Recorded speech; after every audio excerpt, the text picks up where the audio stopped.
30 ब्राह्मणों को या केवल एक ही श्रेष्ठ ब्राह्मण को सपत्निक सामर्थ्यानुसार पायसान भोजन करा। क्योंकि इसी दिन विष्णु भगवान ने भक्तों को वरदान और मत्स्य में धारण किया। अतः इस तिथि को दान, हवन, जप आदि विष्णु भगवान को नियुक्त होता है और अक्षय फल देता है। इस कारण एक या 30 ब्राह्मणों को पायदान करा दे।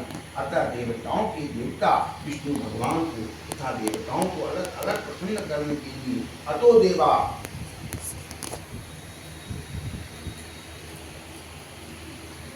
देवा इति द्वाभ्याम जुहुयातिल पायसम इत्यर्थम देवदेवस्य देवानाम जो पृथक पृथक।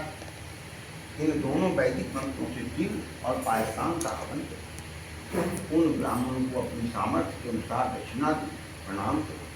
पुनः विष्णु देव की पूजा कर अन्य देवताओं का तुलसी का तथा कपिलादि का पुण्य कार्तिक प्रति सावधानी व्रत का उपदेश करने वाले सपत्नी गुरु संपूर्ण सपत्नी ब्राह्मणों का वस्त्र आभूषण पूजन कर समाप्ति प्राप्त करेंगे।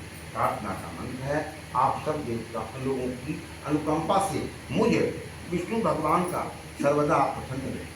इस व्रत के करने से मेरे 7 जन्मों की पाप और मेरी संतान की वृद्धि, इस पूजा के द्वारा मेरी सभी अभिलाषाएं पूर्ण, मेरी मृत्यु होने के पश्चात मुझे अतिशय दुर्लभ विष्णु लोक का व्रत करने वाला है। कार ब्राह्मणों से क्षमा की प्रार्थना करे और उनको प्रसन्न करके विदा पूजा की।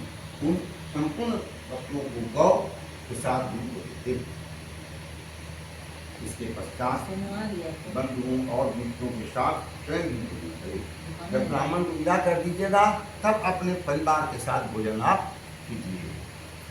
कार्तिक अथवा माघ मास की उद्यापन के नियम इसी प्रकार के हैं। इस प्रकार के प्राणी विधान सहित कार्तिक मास का व्रत और उद्यापन करता है और पाप रहित होकर मनोरथ कामनाओं को प्राप्त करता है। अतः में विष्णु लोक के लाभ करता है। तीर्थ दानों और सब व्रतों के कारण जो फल प्राप्त होता है उसके करोड़ गुना अधिक पुण्य फल विधि पूर्वक कार्तिक मास का व्रत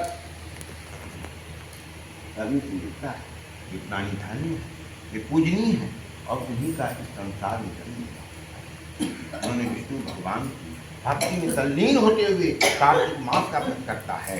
कार्तिक मास का व्रत करने वाले ये पुण्य भय से उसके समस्त पाप कांपने लगते हैं और इधर उधर भागते और कहते हैं अब हमारा जाना कहाँ है।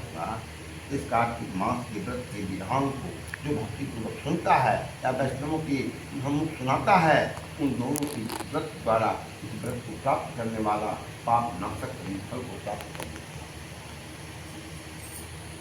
वाला। ने पूछा, हे ब्राह्मण, आपने कार्तिक व्रत के विधान का वर्णन तुलसी के मूल में विष्णु भगवान की पूजन तो विधि बताई। अतः मैं तुलसी की महत्ता के विषय में पूछने की इच्छा करता हूँ। अब तुलसी का महत्ता क्या है, महत्व क्या है? तुलसी देवादिदेव विष्णु भगवान को कैसे इतनी प्यारी हो गई?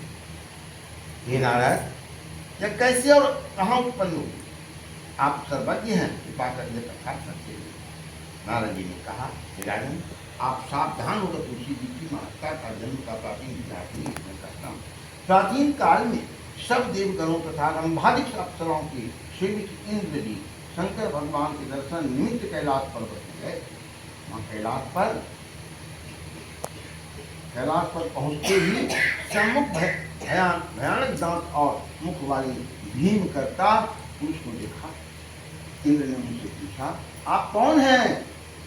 जगदीश्वर शंकर जी कहाँ गए हैं? इस प्रकार इंद्र के द्वारा बारंबार पूछने पर भी भगवान उनसे कुछ दूर कर दिए। तब वज्रधारी इंद्र क्रुद्ध हो फटकारते हुए बोले कि मेरे बारंबार पूछने पर भी तुम कुछ उत्तर नहीं देते हो। हे दुष्ट, मैं तुमको वज्र से अभी मारता हूं। इस समय कौन तेरा रक्षक है? इस तरह कहकर इंद्र ने उसे दृढ़ होकर वज्र से मारा। इंद्र के मारते ही उसकी गिरवा नीली तथा राख और रुद्र भगवान अपने तेज से इंद्र को जलाने लगे। यह कांड देखकर बृहस्पति ने शीघ्र हाथ जोड़कर तथा शीघ्र इन्हें पृथ्वी पर दंडवत नम्रीभूत होकर आक्रमण करना आरंभ किया। बृहस्पति ने कहा, हे देवों के अधिपति, त्र्यंबक, कपर्दी, त्रिपुरारी, सर्व और अंधकार शुरू का पद करने वाले जी, आपको मेरा नमस्कार है।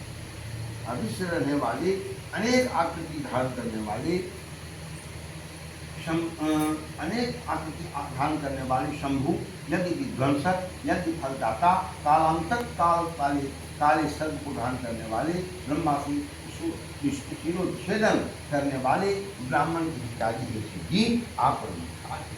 अर्जुन ने कहा, इस प्रकार बृहस्पति के रक्षण करने पर तीनों